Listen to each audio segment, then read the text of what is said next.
Il y a plein de petites communes qui n'ont plus de liste parce qu'évidemment les grands partis n'ont pas les intérêts de se désintéressent de ça. Et je pense que derrière il y a une volonté beaucoup plus violente, celle de liquider toutes les petites communes qui ne seront pas représentées. Donc c'est vital. Aujourd'hui, la France elle existe par les communes. En fait, les communes c'est le seul maillage territorial qui fait que la France est encore un tout petit peu la France. Alors, il y a une justice pour moi immanente. Le droit naturel est lié à cette justice immanente. On le sent au fond de nous, ce qui est juste. On le sait, ça, quand on n'est pas complètement abattu, bousculé comme on l'est dans notre société aujourd'hui. On sait ce qui est juste. Voilà. Absolument.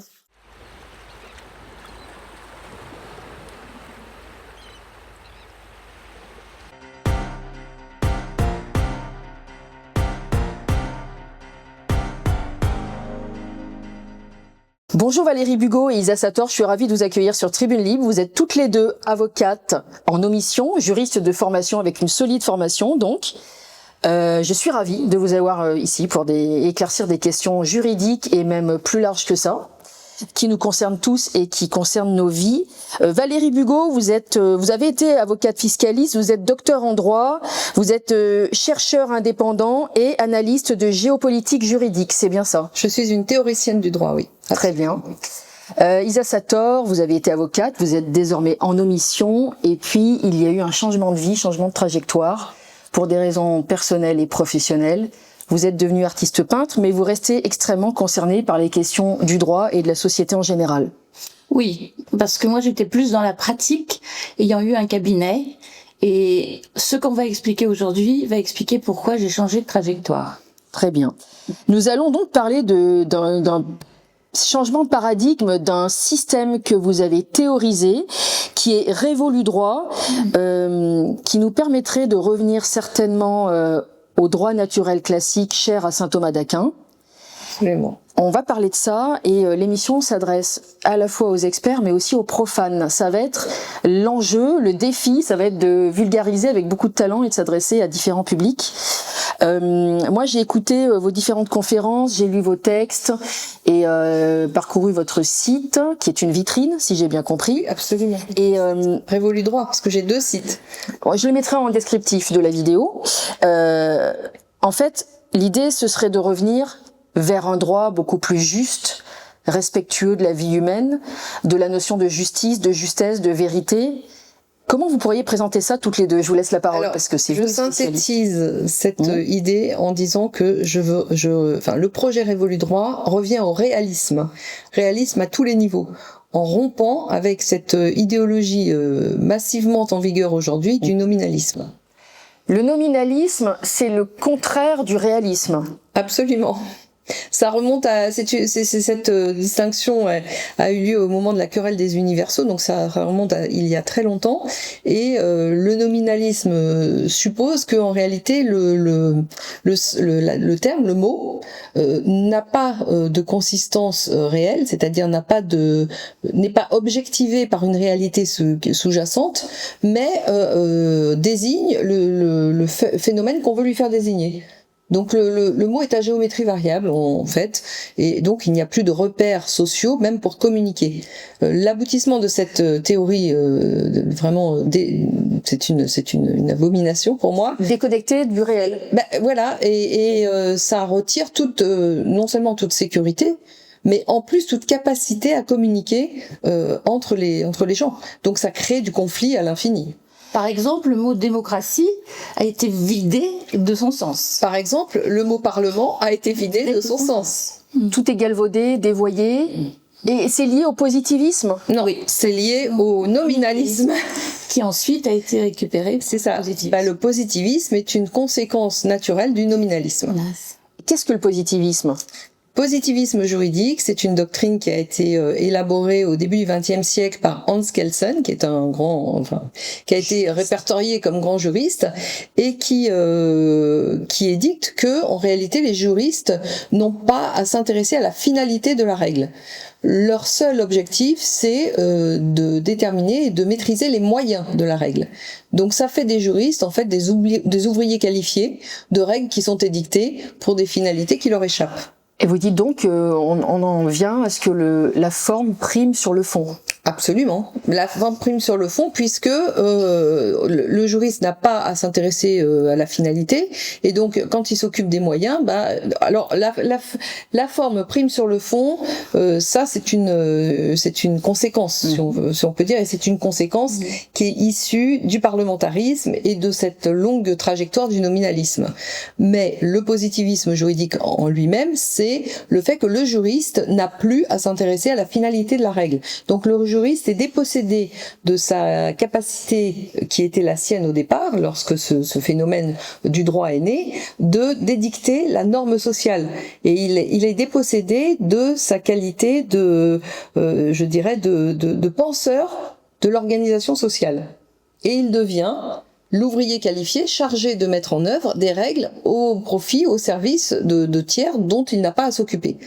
D'intérêts dont il n'a pas à s'occuper. Des tiers qui sont les grands argentiers. En l'occurrence, le déterminisme historique démontre que ces tiers, c'est ce que j'appelle le fait économique, c'est-à-dire les grands banquiers qui ont développé le système économique global et toutes les règles économiques en vigueur aujourd'hui dans le monde entier au profit de leurs intérêts bien compris. Donc ça inclut les grands banquiers, on parle bien entendu pas des guichetiers de banque, on parle des propriétaires anonymes qui se cachent derrière les conglomérats bancaires, et on parle également des propriétaires anonymes qui se cachent derrière les multinationales, les espèces j'appelle ça des constellations économiques, parce que c'est même pas des grandes entreprises, ce n'est même pas c'est de la cartellisation, mais de la cartellisation d'entités très souvent mélangées avec des entités extrêmement opaques. Donc en réalité, on ne sait pas qui dirige ça. Alors évidemment, l'idée la première illustration qui nous vient en tête, c'est les organismes comme State Street, Vanguard et BlackRock. Mais en réalité, c'est un système de développement économique qui est généralisé. C'est ce qu'on appelle la plutocratie. Exactement. Et puis il y a on appelle la plutocratie, c'est-à-dire le gouvernement de ceux qui ont l'argent. Il y a un mot qui était important dans ton article, Valérie, du 18 décembre 2025, un article absolument important, qui délivre cette clé de compréhension, parce que elle nous explique, Valérie, que le droit français, le code civil fondé sur le droit naturel, a été subverti par le droit anglo-saxon. Vous parlez du code civil de 1804, le napoléonien. Oui. D'accord. Et le droit anglo-saxon et la puissance de la City sont venus pervertir tout ça. Absolument. À partir de quand ? Alors, c'est une longue histoire. C'est qu'en réalité, c'est ces deux univers juridiques qui se sont confrontés, qui ont longtemps cohabité en France, mais qui étaient antagonistes. Donc il y a l'univers du code civil et des juristes de l'Ancien Régime, formés à l'Ancien Régime, comme je l'expliquais, donc qui maîtrisaient la règle d'organisation sociale et qui étaient de vrais scientifiques, qui avaient une connaissance approfondie des fonctions de groupe, de l'organisation des groupes dans l'État, enfin de l'organisation des différents intérêts au sein d'un État. Ces gens-là étaient évidemment sous-tendaient toute leur science était sous-tendue par le droit naturel, mais tel qu'il a été développé par saint Thomas d'Aquin, et non pas sa version subvertie par le nominalisme qui a eu lieu, qui s'est imposé au moment de la Révolution française.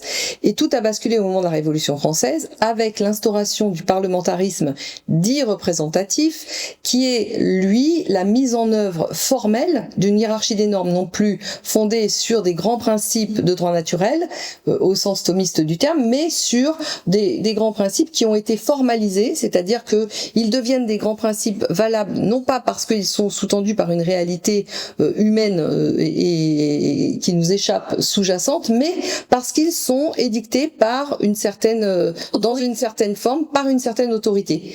Et en l'occurrence, la hiérarchie des normes de la Constitution, c'est la Constitution qui est l'autorité supérieure. Ensuite, vous avez les lois. Ensuite, vous avez les décrets, les arrêtés. Donc, vous avez une hiérarchie des normes qui est déconnectée du sens profond de ce qu'est la loi et de ce que sont les grands principes pour le transformer en hiérarchie des normes purement formelle dans les mains de l'autorité qui édicte la norme. Et c'est ça le positivisme. C'est ça. Le positivisme repose. Le positivisme tel qu'élaboré par la suite repose sur ce préalable qui est lui-même une mise en œuvre du nominalisme, mais au niveau des institutions étatiques. Pour bien faire comprendre aux spectateurs, c'est ce qui peut donner un empilement de lois, des lois contradictoires, incohérentes, injustes, illégitimes, comme on a pu voir ces dernières années. À la décohésion de la société. Oui. Alors, ce qui donne cet effet-là, c'est la mise en œuvre du parlementarisme. Oui. Parce que, qu'est-ce que c'est que les institutions parlementaires? C'est tout le pays, l'État, qui est organisé autour d'une structure centrale, un noyau, qui est ce qu'on appelle le Parlement, c'est-à-dire un organisme chargé d'édicter du texte, d'édicter des lois. Tous les gens qui ont travaillé sur les institutions vous le diront, une organisation telle qu'elle est créée n'a de cesse de surinvestir son rôle pour asseoir et imposer sa légitimité.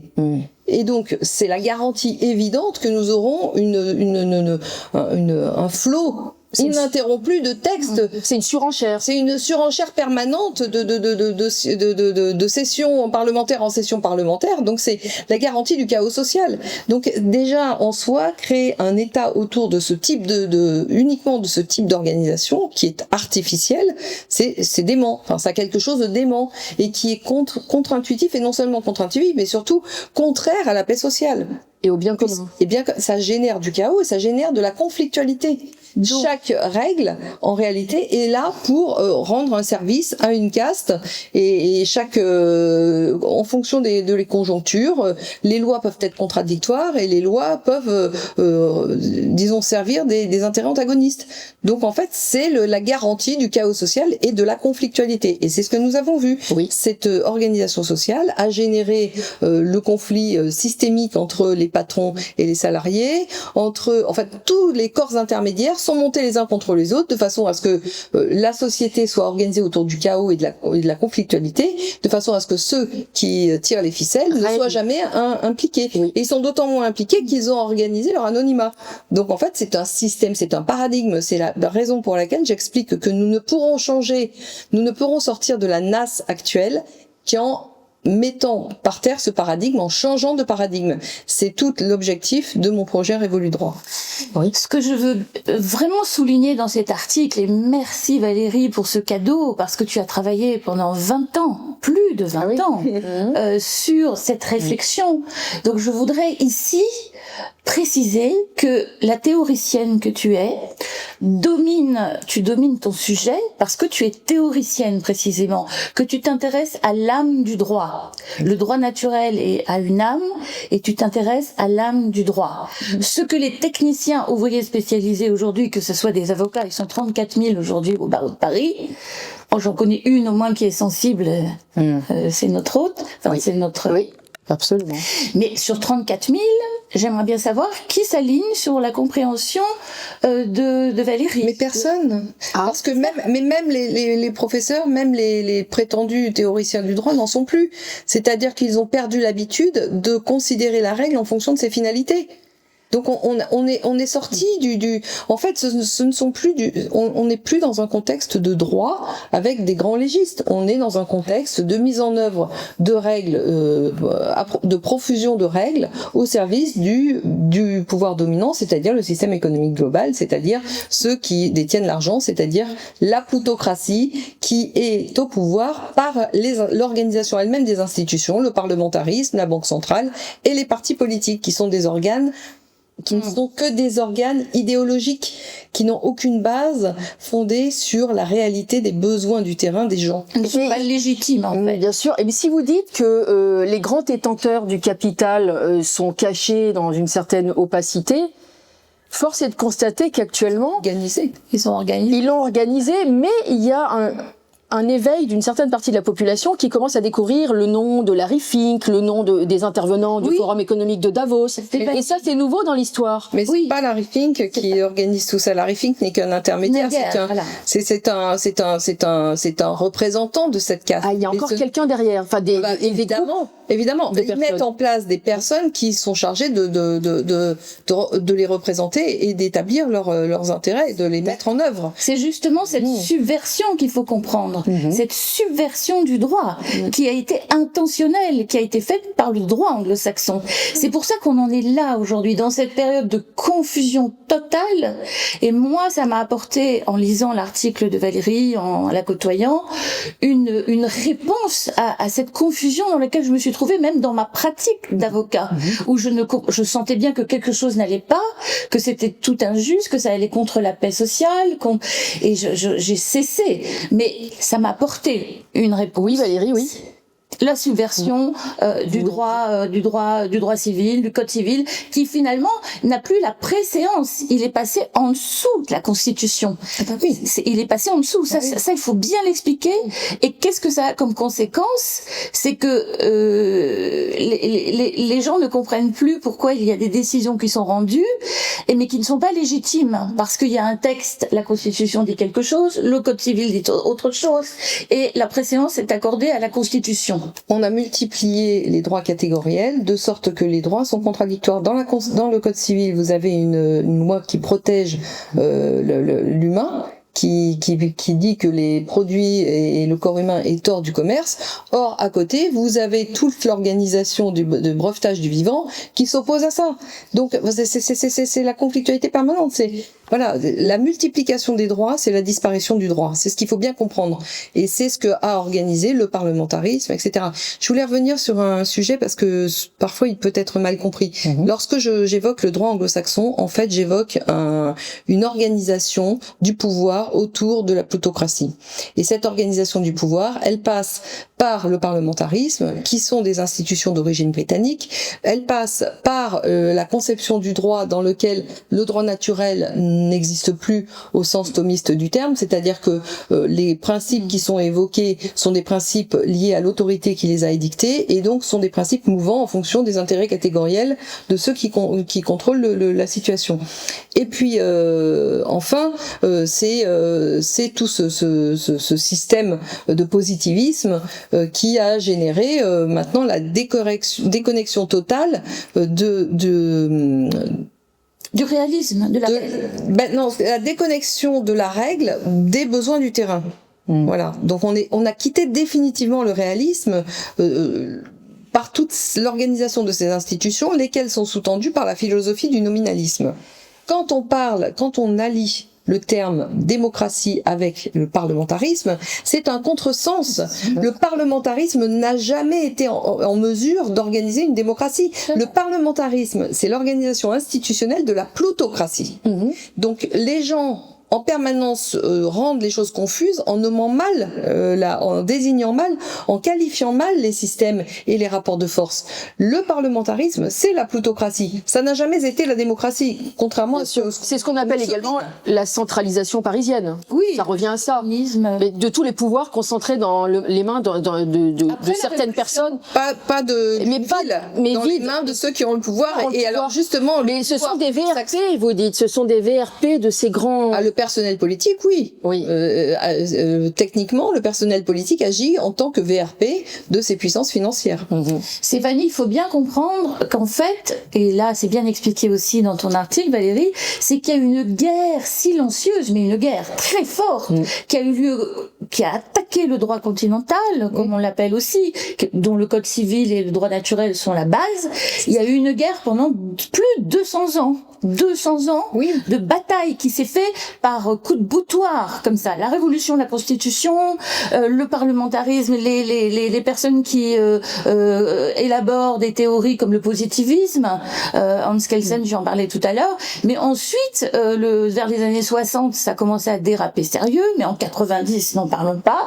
Et on en parlait hier, la loi de 2007 qui a introduit le trust en France, c'était complètement interdit. Et ça, c'est grave, parce que moi, à l'université, je me souviens qu'on nous parlait vaguement du trust en droit anglais, et je faisais une dissonance cognitive. Je comprenais pas qu'est-ce que c'était que ce truc, parce que ça décorait la réalité vraiment avec la propriété des titres. Et ça, c'est fait pour aider l'évasion fiscale, par exemple, faire des comptes offshore où on veut, et d'organiser l'évasion fiscale. Oui, tu as raison Isabelle, c'est fait pour en réalité faciliter les transactions, les flux financiers sur un territoire qui ne reconnaissait pas cette forme juridique du trust. Parce que c'est vraiment une création du système de droit anglo-saxon. Et c'est une création du système de droit anglo-saxon issue de l'Empire maritime britannique, lequel s'est aujourd'hui transformé en empire financier apatride. Donc pour permettre la liberté de circulation des flux de capitaux, ils ont été obligés de faire en sorte que nous reconnaissions sur notre territoire quelque chose qui est similaire à leurs trusts anonymes et donc qu'on a appelé fiducie. Et la fiducie, notre système de droit s'en passait parfaitement puisque tous les services rendus par la fiducie existaient dans notre droit sous d'autres formes, sous la forme des sûretés, sur la forme de transfert de transmission de patrimoine. On avait tout un système alternatif qui existait et qui était extrêmement pertinent et protecteur des intérêts à la fois personnels, familiaux et nationaux. Et ensuite, il y a eu encore, tu le précisais, en 2010, le changement dans le droit des contrats. Qui a eu... Oui, alors en fait, toutes les modernisations du code civil ont été initiées pour permettre la subversion de notre système de droit millénaire, pour le transformer en système de droit anglo-saxon, c'est-à-dire soumis à 100% à cette plutocratie qui s'est implémentée chez nous, qui s'est mise en œuvre chez nous par le parlementarisme, mais il y avait encore quelques résistances du fait de puisque nous étions la grande nation du droit. Il faut quand même comprendre que la principale exportation française, ça a été le code civil. C'est pas le vin, c'est le code civil. Oui. Sauf que le code civil aujourd'hui n'a plus aucun sens. Il a été noyé, subverti dans son concept même par toute ce nominalisme, cette tendance lourde plutocratique, mais qui favorise les flux sur la réalité des stocks. On peut dire que pour l'instant les Anglais ont gagné, mais on n'a pas dit notre dernier mot. Mais en fait, nos ADN sont très différents. Comment ça se fait qu'ils ont gagné? Parce que la City, vous disiez, t'es un aimant à capitaux. Ils ont gagné parce que ils ont ils ont imposé la forme sur le fond. Ils ont imposé le parlementarisme qui a permis de générer des textes contradictoires et très très différents. Aujourd'hui, vous n'avez plus un droit commun, vous n'avez plus un code, mais vous avez combien y a-t-il de codes aujourd'hui en France? Ce sont plus des codes. On appelle ça encore des codes. Il faudrait appeler ça de la compilation. C'est une rupture fondamentale avec le concept de codification que nous connaissions en France. Et je voudrais ajouter aussi une chose pour l'étage supérieur, avant de passer à comment on va régler ce problème, parce que nous avons perdu la guerre. Ah oui, on a perdu la guerre du droit. Aujourd'hui, il y a même un code de la compliance. Ça autant vous dire que on a perdu. Et il faut que les gens en France aient conscience de ça. Mais pourquoi ont-ils gagné? Est-ce qu'ils ont été plus fins stratèges? Ils ont mis des infiltrations dans Ils ont été fins stratèges parce qu'ils ont organisé des institutions leur permettant de prendre le contrôle. Ils ont organisé des institutions qui leur permettaient de prendre le pouvoir. Le parlementarisme, c'est l'organisation de la plutocratie. Quand vous maîtrisez les institutions, vous maîtrisez tout ce qui se passe derrière. Les normes qui seront édictées, vous les maîtrisez. Et donc, vous pouvez imposer ce que vous voulez. Est-ce que, par exemple, les Young Global Leaders ont aidé, par exemple, à infiltrer les Young Global Leaders, je dirais que c'est la goutte d'eau dans la mer. C'est un des éléments. Mais je dirais que l'élément central, c'est vraiment d'avoir interdit aux juristes de s'intéresser à l'organisation de la société, à l'organisation politique de la société. Ça, c'est vraiment la réforme la plus grave que nous ayons subi, l'impact de cette guerre qui ne dit pas son nom, le plus grave que nous ayons subi, parce que les juristes ne se sont plus opposés à cette déviation du droit, ils ne se sont plus opposés à ces règles contradictoires. Ils ont été formatés à aider à la mise en œuvre de règles contradictoires, alors qui habitent notre ADN. Ouais, exactement. Le gardien de l'esprit des lois. Exactement. Exactement. Et surtout, ils ont supprimé leur rôle de gardien. À l'université, toi comme moi, Valérie, c'est pour ça qu'on se retrouve.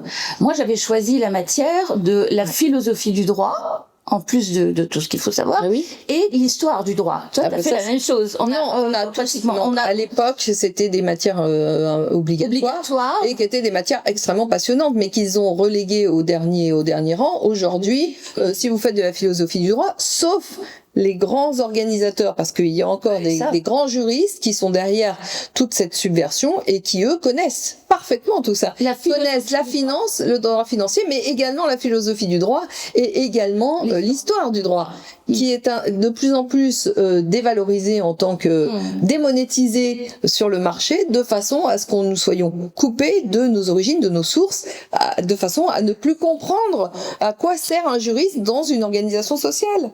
Donc Saint Thomas d'Aquin a été relégué Saint Thomas d'Aquin n'existe plus. Enfin, je dirais que c'est les grands principes qu'il a élaborés, qui étaient des principes fondés sur la réalité, l'observation du terrain et la réalité, je dirais pas matérialiste, mais c'était un humaniste. Mais humaniste, c'est un néologisme pour saint Thomas d'Aquin. Oui, ouais. L'humanisme, c'est venu avec le nominalisme, donc c'était un observateur du réel et un grand, comment dirais-je, un grand animateur de l'ordre social. Je voudrais ajouter une conséquence sur l'étage supérieur, c'est que tu disais que la France n'est plus la France, c'est pour ça qu'on est dans ce désastre, et que le droit international ne fonctionne plus non plus parce que nous étions un peu le gardien du droit. L'organisation du droit, on va dire que la France était quand même la pièce maîtresse de l'organisation du droit chez nous, mais également du droit international. À partir du moment où nous avons renoncé à notre rôle, à notre fonction et à notre droit historique et à notre façon historique de le concevoir, toutes les dérives du droit international qu'on a connues récemment, et en particulier la transformation du droit, ce qu'on appelait du droit international, en règlement, en règles mobiles, en règles qui ne sont plus des règles permanentes, c'est la conséquence directe de ce renoncement interne à la France. C'est grave. Vous proposez des solutions. Oui. Alors, Valérie, ça c'est important, vous ne faites pas seulement un diagnostic. Elle a révolu le droit. Imaginé un schéma absolument incroyable, qui est facile, et que j'invite les gens qui vont écouter cette émission à imprimer le canevas de ce que Valérie propose. En fait, il n'y a plus d'Assemblée, il n'y a plus de Sénat, il y a juste un président qui est élu par tous les Français. Au suffrage universel direct. Oui. 5 ministres. J'aime bien parce qu'il y a un ministre qui sera chargé de faire le droit. On revient à la fonction des légistes qui fonctionnait, qui faisait que l'ordre social, disons, n'était pas un désordre social systémique, qui faisait que les règles étaient les mêmes pour tous et qu'elles avaient une fonction vitale de pacification de la société. Le ministre, le deuxième, qui rend la justice sur un droit rénové, donc déjà on ne parle plus des mêmes conditions de justice, mais en plus ce sont des gens qui seront formés justement avec en arrière-plan les principes thomistes. Donc le fait l'objectif ce sera pas de trancher à tout prix des solutions au profit des plus forts, mais de trancher les litiges en fonction de l'intérêt général et de la justice et de la justice, les principes en thomistes, cherchant la vérité. Bien sûr, thomiste, ça fait référence à saint Thomas d'Aquin, je le rappelle, parce que tout le monde ne le sait pas. Et tu as prévu aussi une cour particulière, et ça c'est subtil, c'est la cour d'équité. Oui, parce que, vraiment... et ça les grands juristes le savaient, vous pouvez rendre... dans le cadre d'une meilleure loi possible, rendre une justice la plus juste possible et arriver à des injustices terribles parce que les situations sont difficilement gérables et parce que les règles ne peuvent pas répondre à même si elles sont largement édictées et bien intelligentes comme elles l'étaient il y a quelques centaines d'années, même dans ce cas-là, la justice peut devenir injuste et ça c'est contraire à l'ordre social. Donc il est important de créer une cour d'équité, mais j'insiste beaucoup, les décisions d'équité ne devront pas être collectées de façon à éviter les dérives qui ont eu lieu en droit anglo-saxon avec toute l'équité qui est devenue maintenant des règles à suivre. L'équité ne vaut que si elle est appliquée à un cas particulier et ça ne vaut jamais par référence à des histoires qui se sont passées anciennement. D'accord, c'est un garde-fou. C'est un garde-fou, mais qui ne doit absolument pas Servir de faire modèle. jurisprudence et servir de modèle. Il y aura également un ministère de la langue française. Ah bah oui, parce que justement ce système parlementaire a décorrélé le langage, le système parlementaire qui est une conséquence du nominalisme, on l'a bien, j'ai essayé de l'expliquer, a décorrélé le langage. Le langage c'est comme le droit, il n'y a plus de langage commun. C'est-à-dire que si vous êtes dans un domaine d'activité ou un autre, vous pouvez utiliser la même terminologie mais qui n'a pas le même sens. Donc la conséquence de tout ça, c'est que nous ne pouvons plus nous comprendre. Nous ne pouvons plus communiquer. Nous ne sommes même plus en état de communiquer. Et c'est aussi une des raisons pour lesquelles j'ai tant de mal à faire passer la réalité de ce qu'est un changement de paradigme. C'est qu'en réalité, les termes, la terminologie elle-même est devenue problématique. Donc il faut réinvestir l'Académie française dans la mesure où elle a été créée à ses débuts, c'est-à-dire créer un langage commun. Et donc reprendre ce blabla de technique de tous les domaines d'activité pour traduire en termes uniques un langage unique, de façon à ce que les gens se comprennent à nouveau lorsqu'ils parlent. C'est très important d'avoir un langage qui soit un langage véhiculaire, qui permette de véhiculer une seule idée, un mot, une idée. Alors vous pouvez avoir des synonymes, bien entendu, avec peut-être des nuances infimes entre les synonymes. Mais il est important que les idées véhiculées dans le mot, dans la terminologie, soient identiques. Sinon, vous ne pouvez plus vous comprendre. Est-ce que vous êtes pour maintenir la complexité du langage et apprendre aux élèves multiplier la complexité, parce que tous les enjeux actuels de cette globalisation et de la plutocratie est justement de simplifier à outrance le langage de façon à ce qu'on ne puisse plus maîtriser les subtilités de la vie et des contextes de la vie. La vie est complexe, la vie est multiple, la vie est diverse. Il faut pouvoir représenter toute cette variété infinie dans un langage subtil. D'ailleurs, j'ai une question un peu poil à gratter, parce que moi j'ai fait du latin et certains me traiteront peut-être de réac, mais je trouve que ça permet vraiment de comprendre le sens profond de notre langue. Le latin, le grec, c'est les fondements de la civilisation européenne, de ce qu'était la civilisation européenne avant que la plutocratie ne s'en occupe, justement, avant l'implémentation, la mise en œuvre du parlementarisme. Vous proposez une fonction bicéphale de l'État, des communes, des régions, donc le gouvernement avec 5 ministres, un chef d'État qui aura 5 secrétaires d'État. Oui. Effectivement, parce que tout le projet Révolu Droit fonctionne sur l'équilibre des pouvoirs et le respect des intérêts des uns et des autres. Il ne faut pas que des intérêts particuliers puissent à nouveau s'imposer dans le programme Révolu Droit comme il s'est imposé grâce au parlementarisme. Il faut que la majorité des intérêts de la population puisse exister politiquement. Et il y aura une séparation des pouvoirs ? Non, alors la séparation des pouvoirs, c'est un sujet qui est délicat parce que aujourd'hui, de ce dont nous parlons n'existe pas. Absolument. Donc c'est pareil, encore une confusion du langage. C'est difficile à imaginer parce que ce qui a conceptualisé Valérie, ça n'existe pas. Enfin, ça n'a jamais existé. Non. Donc ça a existé. Et ça ne l'est plus. Oui, peut-être dans les sociétés celtes ou peut-être dans les sociétés anciennes. En tout cas, ça peut être un modèle aussi pour le monde. C'est la France qui peut initier ça, mais ça peut être un modèle qui peut essaimer à travers le monde. Oui, alors c'est pour ça que merci Valérie de ce Révolu Droit, c'est un mode d'emploi. C'est un Lego, c'est une méthode. Voilà, la vraie terminologie, c'est que Révolu Droit, c'est une méthode. En fonction des territoires où elles seront, où cette méthode peut être appliquée, s'appliquera, eh bien, ça donnera des réponses institutionnelles très différentes. Parce que parce que Révolu Droit permet d'intégrer toute l'histoire culturelle, l'histoire philosophique, sociale, économique et également religieuse des territoires, des différents territoires, en donnant un résultat formel très différent d'un territoire à un autre. Donc c'est la raison pour laquelle Isabelle, je te remercie, tu as bien fait. Et c'est vrai que ça n'a jamais été mis en œuvre. Pourquoi ? Parce que même dans le cadre de l'Ancien Régime, il y avait, par exemple, les corporations étaient limitées au commerce et à l'industrie. Or, dans le projet Révolu Droit, j'étends cette activité, j'étends ce modèle de représentation politique à tout le type d'activités, y compris les activités de nature civique ou de spéculation intellectuelle. Oui, et d'ailleurs, vous dites ça, vous dites que l'Ancien Régime était certainement pas parfait, intérêts, mais il était quand même plus proche de ce qu'on appelle une réelle démocratie. Absolument. Pourquoi? Parce qu'il y avait des contre-pouvoirs. Ouais, il y avait... Là, ça, c'est une grande loi de droit naturel qui a traversé toute l'histoire des sociétés humaines. À partir du moment où vous supprimez les contre-pouvoirs, il n'y a plus de liberté. La liberté est intimement liée à l'existence de contre-pouvoirs, quelle que soit par ailleurs la qualité intrinsèque des pouvoirs en compétition. C'est pour ça que l'hégémon qui se profilait vers nous ne nous laissait plus dangereux qu'un contre-pouvoir. Et c'est ça, à supprimer tous les contre-pouvoirs est beaucoup plus dangereux en soi que des pouvoirs même violents qui s'affronteraient l'un avec l'autre.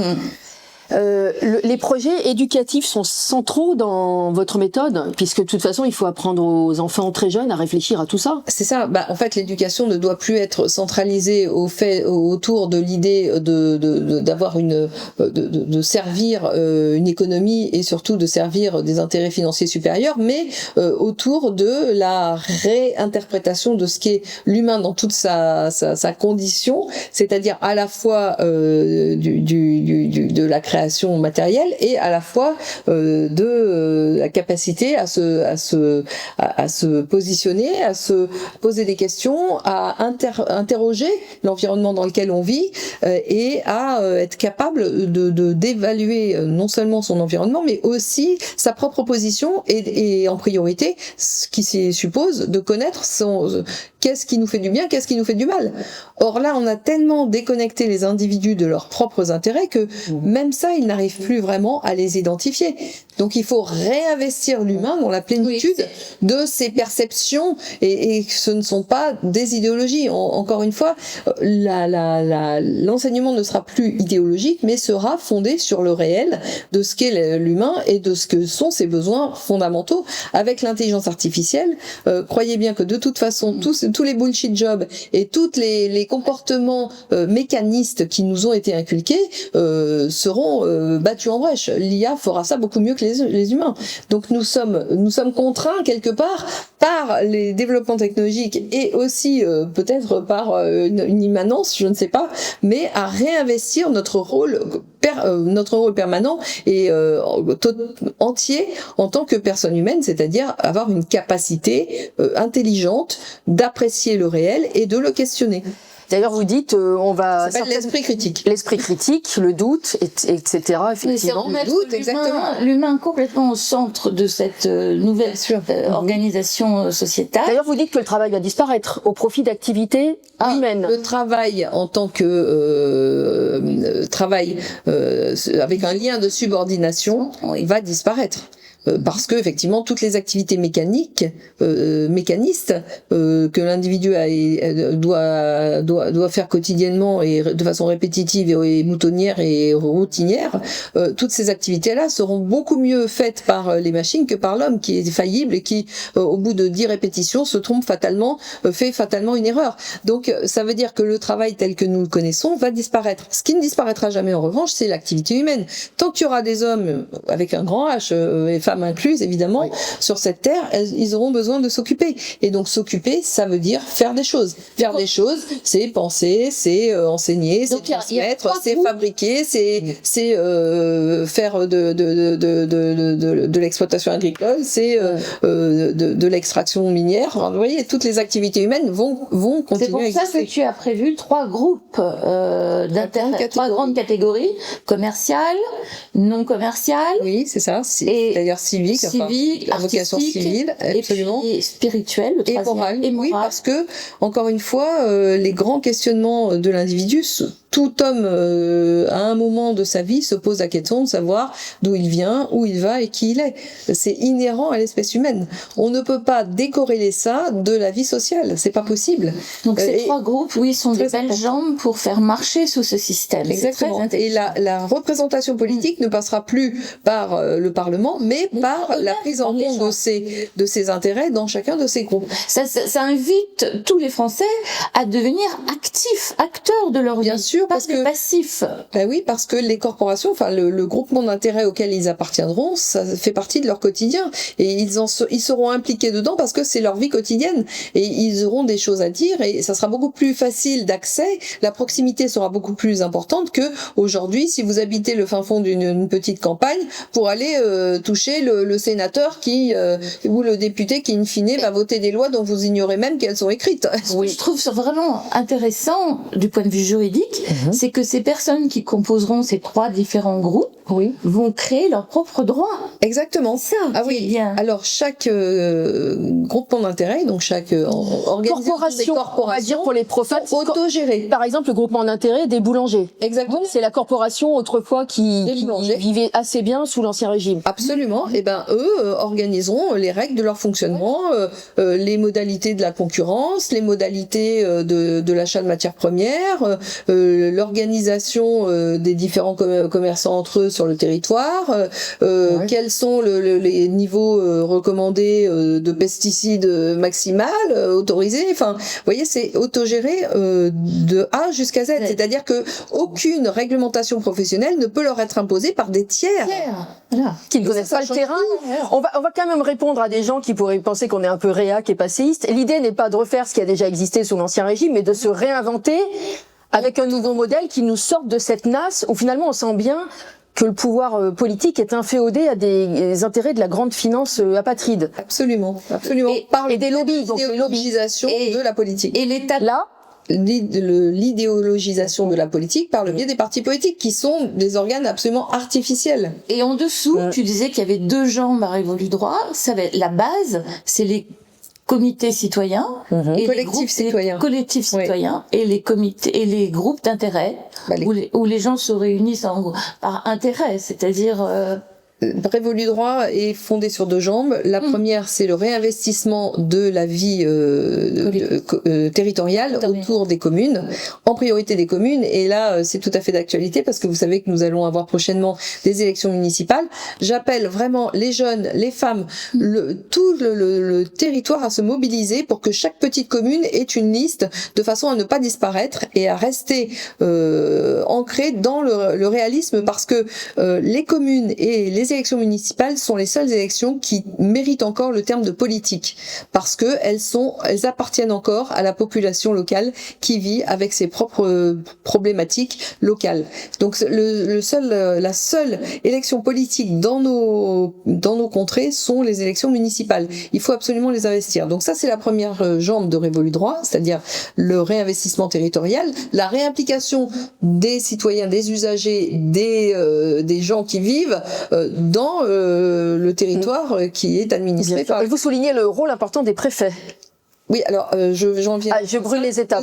La deuxième jambe, c'est les groupements d'intérêt, donc c'est la représentation politique autour des centres d'activité, vous l'avez bien compris. Et les préfets font partie d'une des secrétairies d'État reliées au chef de l'État, qui lui a un rôle exclusivement d'arbitre. Il doit vérifier que l'équilibre institutionnel peut perdurer, qu'il n'y a pas des intérêts qui deviennent suprémacistes par rapport à d'autres.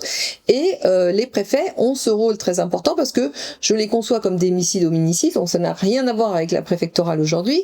Ce sont des gens qui sont chargés de sillonner les territoires et les groupements d'intérêt pour récolter les doléances des individus pour résoudre les problèmes éventuels de dysfonctionnement qui peuvent avoir lieu au sein des collectifs citoyens et au sein des groupements d'intérêt, parce qu'un groupement d'intérêt c'est fait avec des hommes et les hommes sont imparfaits. Donc il y en a toujours qui chercheront à subvertir le groupement d'intérêt pour son avantage exclusif. Mais Révolu Droit organise à chaque étape de cet ensemble institutionnel des contre-pouvoirs et des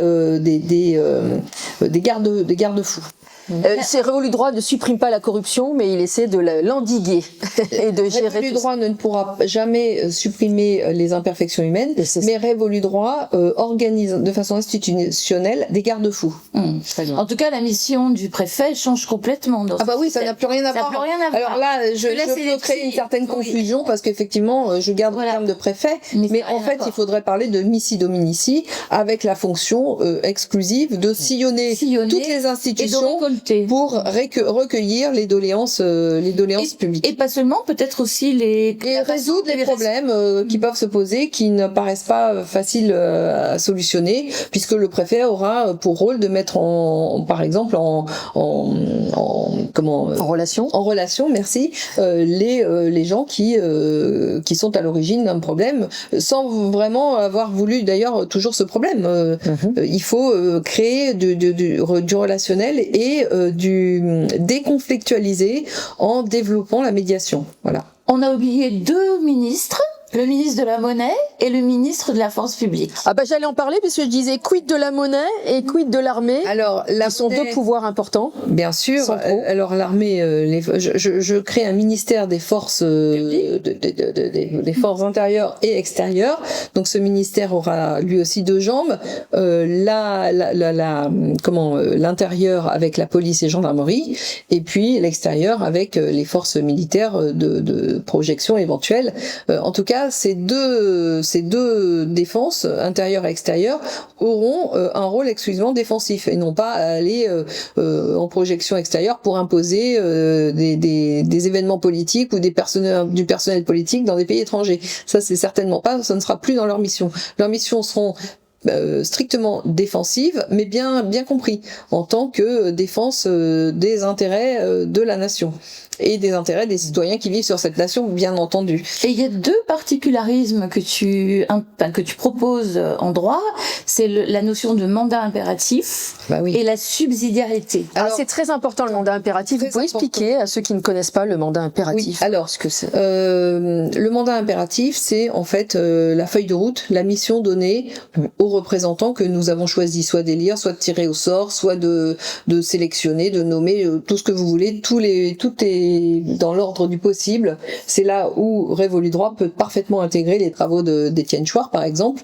puisque on aura toujours besoin de désigner des représentants et la façon de les désigner sera autogérée dans le cadre des groupements d'intérêt ou des collectifs citoyens. En tout cas, la réflexion de Monsieur Chouard est incorporée dans ce schéma. Absolument. Toi, tu as un schéma beaucoup plus large. Et... moi, j'ai élaboré un changement de paradigme. Personne, à ma connaissance, n'a fait ça avant moi. Et c'est normal, parce que c'est quand même le résultat de 30 quelque chose comme 30 années de travail et de réflexion. Donc, ça ne peut pas arriver du jour au lendemain. Et pour la monnaie?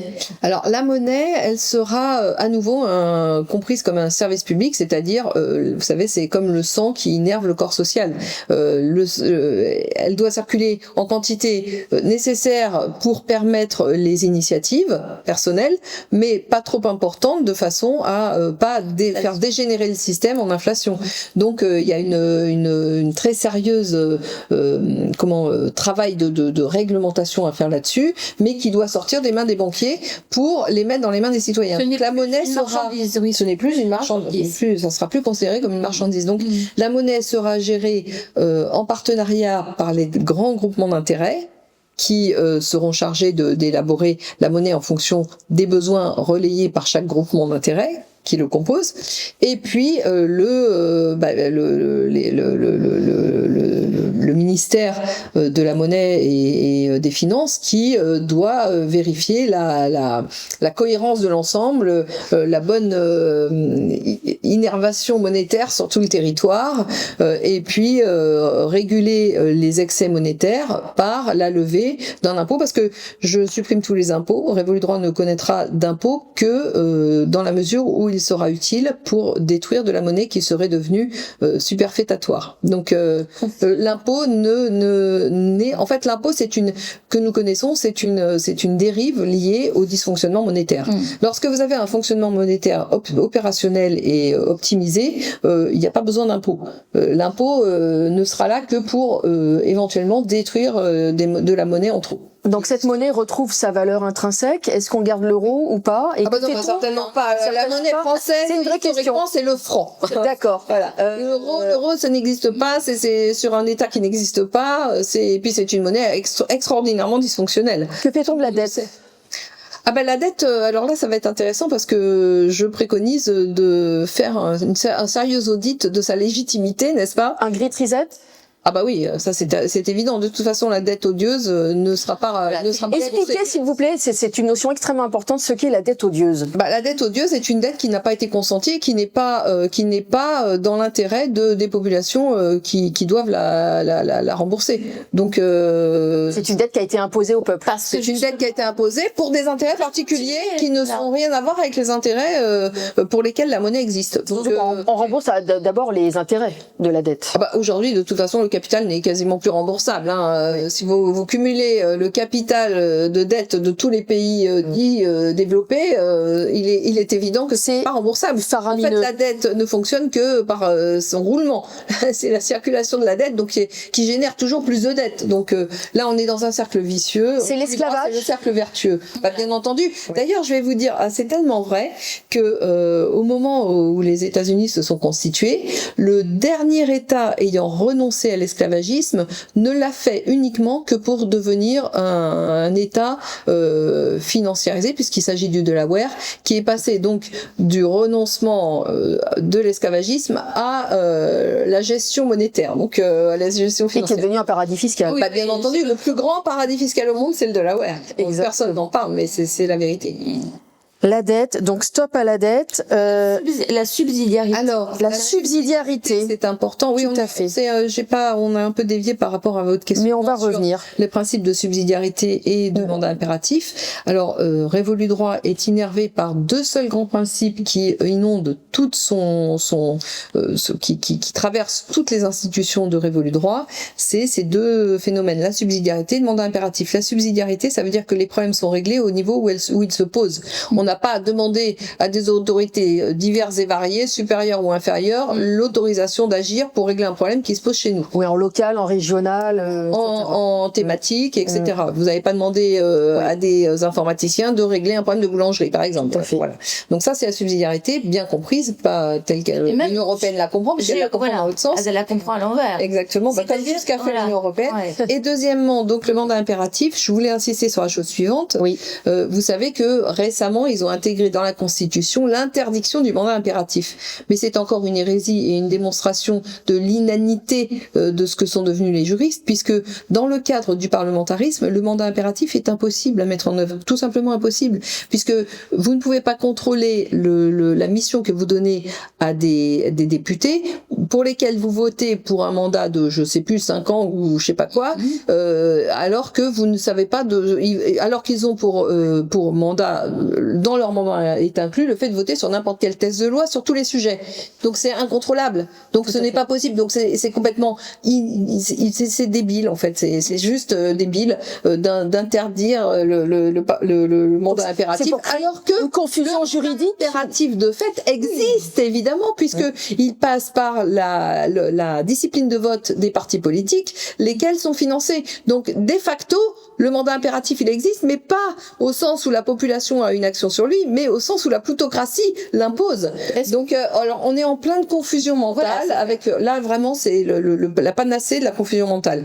Donc dans Révolu Droit, les mandats impératifs sont liés à la mission de chaque organisation qui est définie de façon plus ou moins stricte. Vous ne pouvez évidemment pas définir la mission d'un ministre de façon aussi stricte que la mission de quelqu'un qui est désigné pour aller parlementer sur un sujet très précis avec son voisin. Vous comprenez ? Oui. En fonction du mandat, il faut des marges de manœuvre. Et mais ceci étant, les postes, l'organisation est définie de telle façon que tout ce qui est inclus dans la définition du rôle entre en fait et la définition du mandat impératif en question. Donc tout ce qui, par exemple, un chef d'État qui a pour rôle de garder qui est le gardien de l'équilibre des pouvoirs, s'il se mettait à prendre des décisions exclusivement en faveur de telle et telle personne ou de tel et tel groupement d'intérêt, il serait immédiatement démis de ses fonctions, à condition de démontrer évidemment qu'il les fait de façon intentionnelle et permanente, enfin répétitive du moins, pas une seule fois, parce que vous pouvez favoriser un groupe d'intérêt à un moment et puis favoriser le groupe d'intérêt d'à côté à un autre moment. évidemment, vous comprenez, il faut un peu de nuance dans tout ça. On ne peut pas tailler à la serpe et décider à l'avance comment doit-on gérer les problèmes que nous ignorons encore qui se poseront. Moi, j'insiste sur mandat impératif parce que les gens, peut-être, ça leur échappe dans le vocabulaire parce qu'on nous a rendus tellement tous débiles. Oui, un mandat impératif, ça veut dire la première connerie, tu dégages. En fait, ça rend responsable l'élu exactement. L'élu, le représentant, face à son électorat. Exactement, face à son, oui, exactement. Parce que une des grandes, c'est ce que j'ai peut-être oublié de mentionner, mais une des grandes forces de ce système, il s'est imposé. Pourquoi ? Parce qu'ils ont réussi à décorréler le pouvoir de la responsabilité. Oui. Et pourquoi ils l'ont fait ? Parce que le vrai pouvoir, il est caché, donc il n'y a pas de responsabilité. Quand vous avez des pantins politiques, des hommes de paille que vous mettez là, ils n'ont pas du tout envie d'assumer des responsabilités de décisions qu'ils ne prennent réellement pas, parce que sinon il y aurait plus de candidats. Vous comprenez bien ? Donc l'irresponsabilité politique est une conséquence de l'anonymat capitalistique initial de cette plutocratie qui s'est développée en divisant définitivement, en séparant définitivement le pouvoir de la responsabilité. Or, il ne peut y avoir de pouvoir sans responsabilité. Parce que si vous décorrélez ça, le pouvoir que vous donnez à un tel, à monsieur A, sera contesté par le pouvoir que vous donnerez à monsieur B. Et qu'est-ce qui imposera le rapport entre les deux ? Qu'est-ce qui s'imposera in fine ? C'est le rapport du plus fort. C'est la loi du plus fort. C'est la loi du talion derrière. C'est la loi du plus fort. Donc, quand vous divisez les droits à l'infini, quand vous séparez le pouvoir de la responsabilité, ce qui s'impose, c'est le chaos, la conflictualité et la loi du plus fort. Donc c'est la disparition définitive de toute où on en est aujourd'hui de la notion même de droit. Et de société. Oui, vous dites stop aux droits catégoriels, les droits d'exception, oui, basta. Les droits d'exception, basta. Le droit est le même pour tout le monde ou n'existe pas. En fait, il faut bien le comprendre. Le droit est ou n'est pas. Il n'y a pas des droits. À partir du moment où vous commencez à parler des droits, vous commencez à parler de droits d'exception.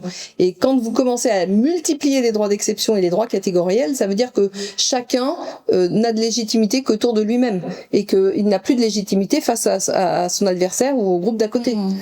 Est-ce que vous comprenez la seule légitimité, c'est la loi du plus fort. Pourquoi j'ai quitté le barreau ? Ah oui, je comprends. Parce que j'avais conscience de tout ça. J'avais conscience, mais alors Valérie, elle expose d'une façon royale. J'ai passé des années à travailler sur ce sujet. Comment on est arrivé à devenir tous des imbéciles ? Ils nous prennent pour des imbéciles, mais nous sommes devenus des passifs complètement idiots, avec un désordre social et une insécurité. Les avocats sont devenus... c'est la fabrique du crétin, la fameuse fabrique du crétin. Les juristes sont devenus des artisans du désordre social, alors qu'au départ, leur fonction était de réguler la cohésion sociale, l'ordre social et la paix sociale. Merci. Donc ils ont abandonné leur rôle de pacificateur pour se transformer en multiplicateur du conflit. Voilà. Et le fait d'être théoricienne du droit, c'est capital. Mais il y en a plus, des théoriciens du droit. C'est la seule. Disons qu'il y a encore des gens qui font de la philosophie du droit, mais ils ne se définissent pas comme théoriciens du droit puisqu'ils ont abandonné leur rôle d'organisation de la société. Ce qui rend intelligible le droit, c'est justement de s'intéresser à l'esprit de la loi, des textes, évidemment, et faire de la théorie. Et si on renonce à s'intéresser à la finalité du texte, on renonce à tout. On devient des ouvriers qualifiés et encore sous-qualifiés, j'ai même envie de dire, puisque vous savez tout sur rien en fait. Vous organisez tous les moyens, mais sans jamais savoir à quoi ça va servir. Ou alors vous le savez et vous êtes corrompu. Mais c'est ça. Et bien sûr qu'ils utilisent les deux. Ils utilisent les imbéciles et les corrompus. Voilà, c'est ça. Les imbéciles, c'est leurs deux armes de destruction massive. Ils cachent leur turpitude. Ils avancent en cachant leur turpitude. Ils cachent leur responsabilité. Ouais. Et quid de la liberté d'expression dans Révolu droit ? La liberté d'expression, elle est inhérente au fait que vous récupérez un pouvoir politique. À partir du moment où vous représentez un pouvoir et que vous avez le droit vous avez structurellement, institutionnellement, vous avez votre place en tant que tel, la liberté existe. Et encore une fois, je dis que la liberté est liée à l'existence des contre-pouvoirs. Et ça, c'est toute l'histoire de l'humanité qui le démontre. Donc, quand vous organisez des institutions vertueuses avec des contre-pouvoirs partout, ou avec la possibilité de se faire entendre politiquement partout, la liberté est partout, en fait. Moi, je voulais vraiment insister sur ça, parce que tu le dis aussi dans ton article, ou les petites vidéos aussi que tu as faites qui sont magnifiques. En fait, la compréhension de ce qu'on est en train d'expliquer là aujourd'hui, ce sont des enjeux colossaux. Ce sont des enjeux de civilisation. Parce que si on ne comprend pas ce qu'on est en train de dire, C'est On va existentiel. On ne peut pas sortir de la nappe. Tout droit dans le mur. Mais Voilà. c'est ça, on va devenir des esclaves. On est déjà. Mais notre On aura plus vocation, rien à dire. c'est de disparaître. Vous savez que ces gens-là ne veulent que 500 millions de personnes sur Terre, donc Oui. il va plus rester grand monde en France. Et puis ceux qui resteront seront définitivement Le des sursaut qu'il esclaves. faut faire, il est plus que nécessaire. Mais il est indispensable, il est vital, et il est d'autant plus vital que l'esclavagisme version 2.0, c'est-à-dire avec les technologies actuelles, sera beaucoup plus violent et beaucoup plus permanent et définitif que tous les esclavagismes Qui que étaient nous avons avant. connus dans l'histoire. Oui, il sera, Ça, on ne pourra plus en sortir. il sera plus pernicieux et définitivement enfermant. C'est ça, exactement. Justement, en parlant de ça, le droit européen a-t-il contribué à semer le trouble? Bien entendu, parce que le droit européen a permis de légitimer toutes les dérives du droit que chez nous, avec la grande culture du droit que nous avions, ne pouvait pas s'imposer chez nous. Donc ils ont fait passer par le biais des lois et des institutions européennes tout ce qu'ils n'arrivaient pas à imposer chez nous par la plutocratie institutionnelle et le Parlement. Par les directives, tu veux dire. Oui, les directives. Alors, précisons encore une chose, encore une deuxième confusion. La confusion s'ajoute à la confusion, puisque je vous ai expliqué que le Parlement, au moment de l'Ancien Régime, avait été détourné de sa fonction. On a gardé le terme pour supprimer la substance, puisque les parlements d'Ancien Régime étaient des cours, et c'est devenu un organe de soi-disant représentation des intérêts nationaux, ce qui n'est pas. Et deuxièmement, avec les institutions européennes, on en a remis une couche, et il est d'autant plus vrai, ce que j'expliquais est d'autant plus vrai qu'on n'a pas besoin d'organes qui écrit des textes à l'infini, c'est d'autant plus vrai qu'ils le savaient d'autant plus qu'ils ont supprimé l'initiative des lois pour le Parlement européen.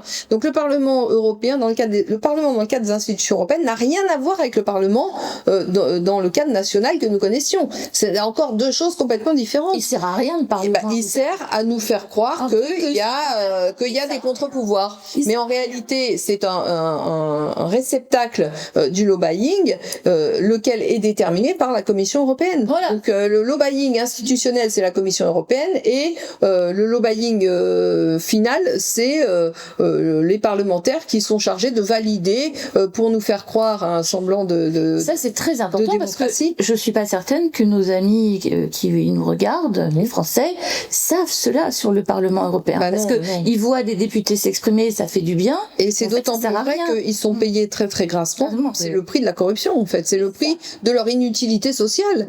Pour justifier que des gens subissent un poste dans lequel ils ne servent à rien, eh bien, il faut les payer très cher, parce que sinon, il n'y a pas tellement de candidats. Ah oui, ils ont beaucoup d'avantages. Effectivement, je crois qu'ils sont même pas imposés, d'ailleurs. Bien sûr, parce que ça rentre, dans le cadre de la diplomatie, dans le cadre des revenus internationaux. Donc, voilà. Est-ce que ce sont des absorbeurs de colère? Oui, bien sûr. Mais comme l'étaient les parlementaires déjà chez nous, mais alors encore plus. Parce que les sommes sont encore plus importantes. Oui. Bien sûr, parce qu'ils ont encore moins de pouvoir, puisqu'ils n'ont même plus l'initiative des lois. Donc, on précise qu'on n'est pas suicidaire, ni Valérie, ni moi. Non, du tout. Non. Personne ne l'est ici dans cette pièce. Non.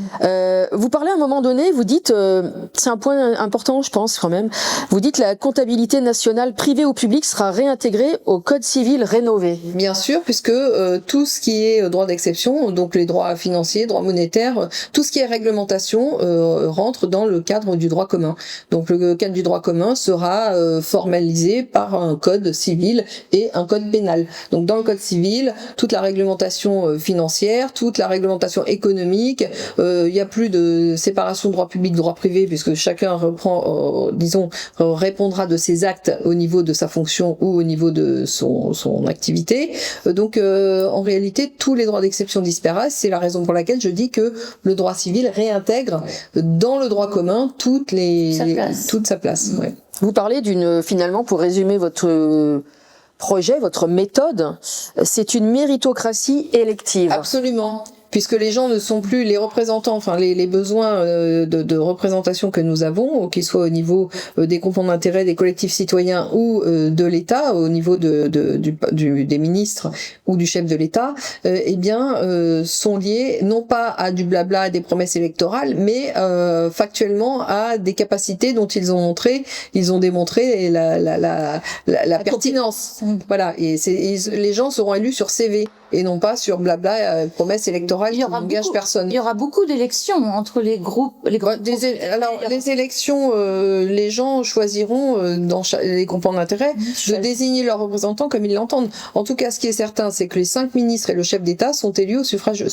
au suffrage universel direct sur CV et sur proposition qui émanent de la base, c'est-à-dire des groupements d'intérêt qui font remonter des personnalités, des gens qui sont sortis du lot dans le cadre des groupements d'intérêt aux grands groupements d'intérêt qui seront chargés de proposer des personnalités, 2-3 personnalités pour chacun des postes, et donc chacun des grands groupements d'intérêt aura ces 2-3 personnalités pour chacun des postes.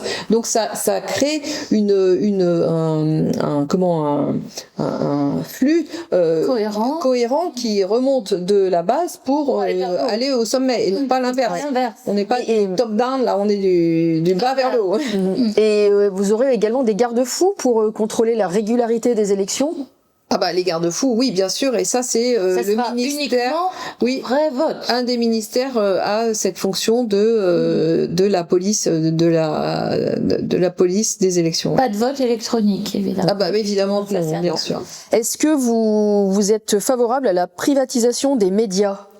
Alors, dans le cadre de Révolue Droit, ça n'aura plus de sens en fait, puisque les médias seront représentés par des groupements d'intérêt et leur réglementation intérieure dépendra que d'eux et ne dépendra pas leur financement dépendra que d'eux et non pas de tiers étrangers qui pourront leur mettre la main dessus, puisque l'activité économique est réformée autour de la théorie juridique unifiée de l'entreprise, donc qui est la participation, la rénovation de la participation en tant que concept de droit économique qui n'a rien à voir avec la participation qui est mise en œuvre aujourd'hui, c'est-à-dire le seul partage des bénéfices dans certaines entreprises, mais qui est au contraire une codécision entre ceux qui travaillent dans une entreprise et ceux qui apportent les capitaux. Donc il y a un partenariat, un véritable partenariat et non plus un antagonisme entre les deux. Les décisions sont prises au profit donc de ce qu'on appelle l'intérêt de l'entreprise, ce qui n'est pas le cas aujourd'hui puisque l'intérêt de l'entreprise est capté par l'intérêt de l'actionnaire majoritaire. Vous voyez, Stéphanie, toute cette remontée d'intelligence, de cohérence, de choses de bon sens, qui existaient chez nous. De réalisme, retour du réalisme. C'est ça qu'il faut capter. Et d'un humanisme. Ouais. Le réalisme, le réalisme, tout ça sont des concepts humains liés au droit naturel, liés à l'organisation de la vie des humains. Donc justement, en transition toute trouvée, vous voulez redonner leurs lettres de noblesse aux sciences humaines, comme le droit, la médecine, etc. Oui, parce que ce que j'expliquais, le droit était une science humaine très valable dans la mesure où elle était chargée de la cohésion sociale, de la pacification sociale et de la représentation des différents intérêts qui traversent une société. À partir du moment où nous avons renoncé à ça, en fait, les sciences sociales, c'est devenu du pipeau. Les sciences sociales, c'est devenu des substrats idéologiques pour alimenter la légitimité de la plutocratie. Donc il faut casser ça, c'est plus possible. Retour vers une médecine plus humaine.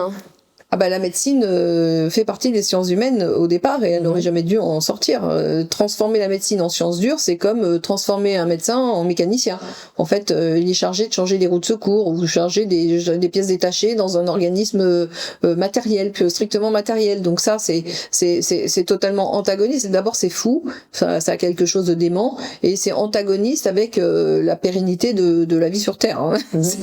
Et vous êtes favorable au fait de garder un système façon sécurité sociale pour éviter une médecine à plusieurs vitesses, accessible à différents groupes? Toutes les prises en charge sociales seront gérées dans le cadre des groupements d'intérêt. Et c'est là où je renvoie aussi aux travaux de Marion Sigaud qui a expliqué comment fonctionnaient les corporations de l'Ancien Régime. Il n'y a plus de sécurité sociale telle que nous l'entendons aujourd'hui.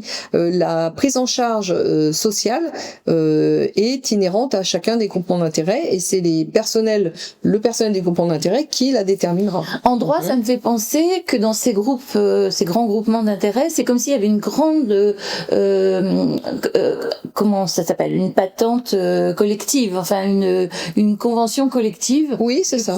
Qui est donc pas au sens convention collective oui, tel voilà, qu'on entend aujourd'hui, parce que c'est idéologisé et c'est au service du pouvoir central. L'idée de comment ça se fait, ça ressemblerait à ça. C'est l'autonomie décisionnelle définitive. Comme une convention collective, voilà, un contrat de travail. On a cassé définitivement la centralisation pour déconcentrer l'origine du pouvoir, les centres de pouvoir en fait. Valérie, elle fait le pari de l'intelligence. Ah, le pic. Oui. Le pic, c'est ça, de l'intelligence. De l'intelligence collective. L'intelligence collective. C'est une Athéna. Nous avons Athéna avec nous. Oui. Et vous êtes pour que le groupe et l'individu agissent en osmose? Bien entendu, l'individu n'est rien sans le groupe n'est rien sans l'individu. Donc on n'est ni dans le communisme ni dans le libéralisme. Au lieu de rendre les deux antagonistes, on les rend au contraire complémentaires et utiles. Les deux se font la courte échelle pour améliorer le bien-être individuel et collectif. Avant de vous poser une question assez pragmatique, pour en revenir au droit pur, est-ce que vous pouvez résumer toutes les deux ce qui rend une loi supérieure à une autre? Et je te laisse la parole. Allez. Alors, ce qui rend une loi plus juste et supérieure à une autre, c'est parce qu'elle est précisément juste et elle est tirée du droit naturel. Façon réaliste. Façon réaliste. Et une loi qui provient d'une autorité parce que justement elle a juste été désignée pour rendre, elle est artificielle. Voilà, c'est ça. Elle est autoritaire. Désordonnée, potentiellement autoritaire, mais surtout pas fondée sur une réalité. Qu'est-ce qu'être juste? Alors, il y a une justice pour moi immanente. Le droit naturel est lié à cette justice immanente. On le sent au fond de nous, ce qui est juste. On le sait, ça, quand on n'est pas complètement abattu, bousculé comme on l'est dans notre société aujourd'hui. On sait ce qui est juste. Voilà. Absolument. Oui, c'est vrai. Il faut reconnaître que certaines choses nous échappent et en particulier l'ordre réel du monde nous échappe. Les sciences dures, elles n'existent que pour une chose, c'est pour essayer de le découvrir. Si on essaye de le découvrir, c'est qu'on ne le connaît pas. Et il faut avoir l'humilité de le reconnaître. Cette méthode extrêmement vertueuse pour aller vers un système plus juste, révolu droit, certains vont vous dire, mais comment on va pouvoir mettre ça en place? Vous dites... Valérie, je vous ai entendu dire dans une conférence, vous savez, il y a des résistances passives qui commencent à se faire ça et là, puisque les gens ressentent quand même, une partie de la population ressentent l'injustice qui peut s'installer. Est-ce que ça va pouvoir se mettre en douceur et sans violence? Vous croyez à l'instauration d'un système sans violence? J'y crois parce que j'ai élaboré le mode d'emploi et j'y crois d'autant plus et je milite en tout cas pour ça et en particulier aujourd'hui ça devient vital et ça devient surtout concret puisque les Français ont la possibilité par le biais des élections municipales de reprendre pied dans leur territoire et de reprendre le contrôle politique de leur territoire.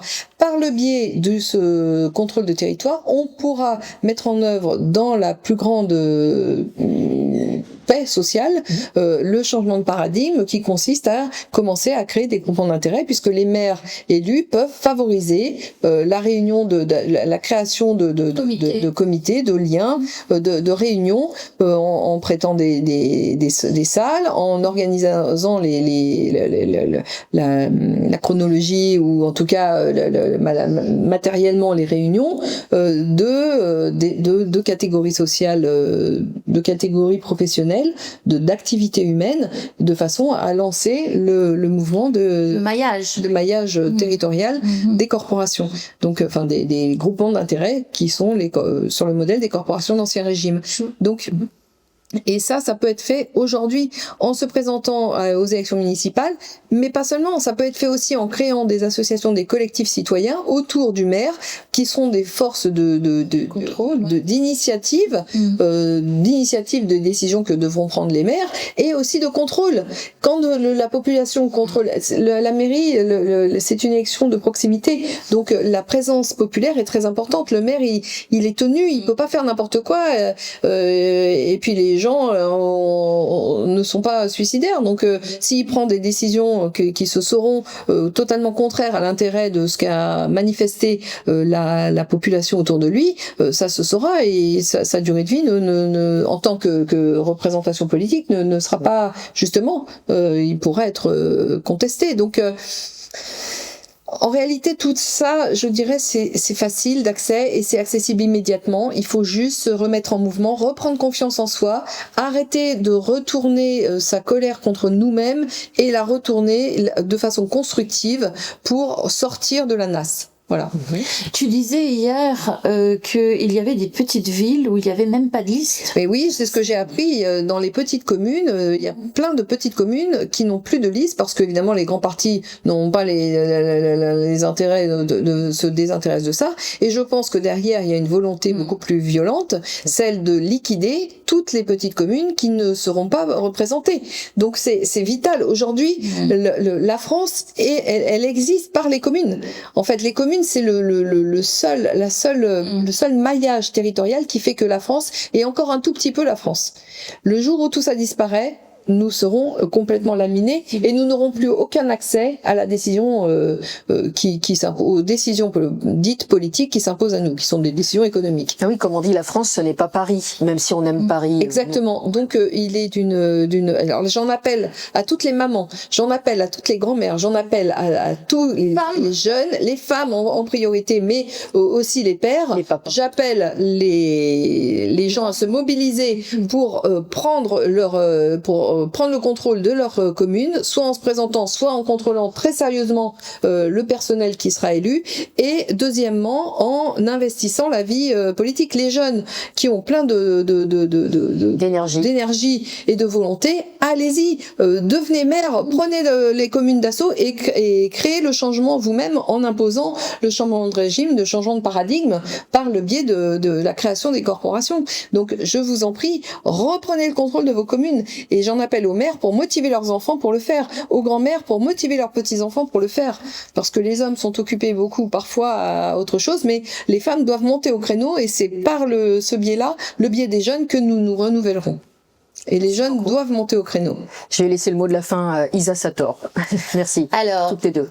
Je dirais que je remercie vraiment Valérie et son génie parce que c'est unique d'avoir conceptualisé cela, d'avoir travaillé plus de 20 ans, 30 ans sur ce projet qui est magnifique. On parle du génie français. Là, on a un exemple. Il faut sauter dessus, s'en emparer. Et puis, je faisais remarquer à Valérie hier que son esprit est certainement issu de la matrice originelle, parce que dans la matrice originelle, ce sont les femmes qui conçoivent. Elles conçoivent les enfants, mais elles conçoivent aussi les idées. Et les hommes sont souvent là pour les appliquer. Donc la conception était quelque chose de très important. Avant de faire quelque chose, il faut savoir ce qu'on fait, par où on va. Et c'est tellement évident que finalement, à travers tout Révolu Droit, c'est ce qu'elle propose, réfléchir avant de faire. Et les femmes sont très importantes dans cet équilibre qu'on va peut-être réinverser du coup la matrice dans le bon sens. Merci. La rétablir dans le bon sens, pas l'inverser. Oui, la rétablir dans le bon sens. Une belle créativité pour l'humanité finalement, et une société plus juste et vertueuse. Merci infiniment Isa Sator et Valérie Bugeaud. Merci beaucoup Stéphanie, merci à Tribune Libre de nous avoir donné la parole. Merci beaucoup.